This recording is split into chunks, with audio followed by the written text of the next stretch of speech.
The two keys to education are relating to the person you're teaching. I mean, it's what I try to do when I'm working with groups.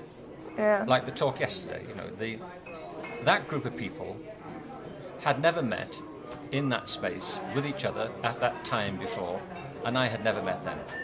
So it doesn't matter to me how many other groups I've spoken to or where or about what. This was a unique experience for all of us. Right. And, we're familiar with some of it, and, there's some things I was asked to come and talk about. I mean, I wasn't asked to come and talk about astrology particularly, or gardening. I knew what I wanted to get through, but you have to connect it to this group of people. And I'm not making any claims for that on my own part, but I'm saying I think it's what good teachers do.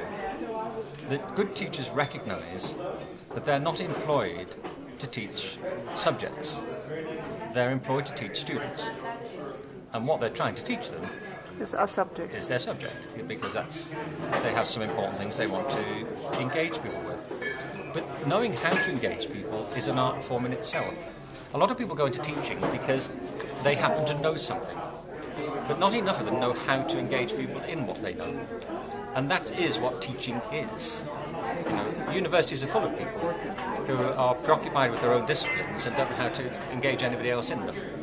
Teaching is about engagement. So, personalising education to your learners is the first thing. And the second key to education is customising the school and the way you do the work, the way you organise it all, to the local culture, to the people that you're working with, that community. Okay. And people do all kinds of things in schools that they don't have to do.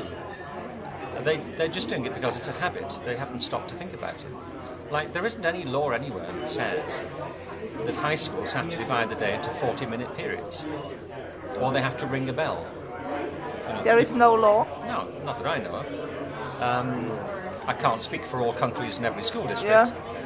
Yeah. But if you look at standards and curricula, on the whole, schools have latitude in how they get through the curriculum. There's a difference, between the curriculum, which is what it is that we want people to learn, and the timetable, which is a managerial device to organise how we're going to get people into different lessons and in front of different teachers at different times.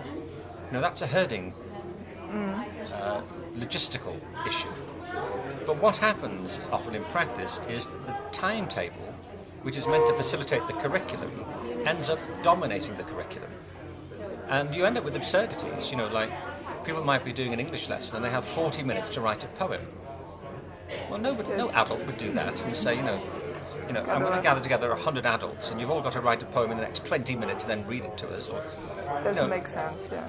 The time frames don't fit every discipline. If you're learning a language, you may want to speak it for 20 minutes a day, twice a day. But if you're working on an art project, you might want to spend all day on it. So often the timetable frustrates the intentions of the curriculum. Now, what I'm saying is that school principals are in a position to change that tomorrow if they want to.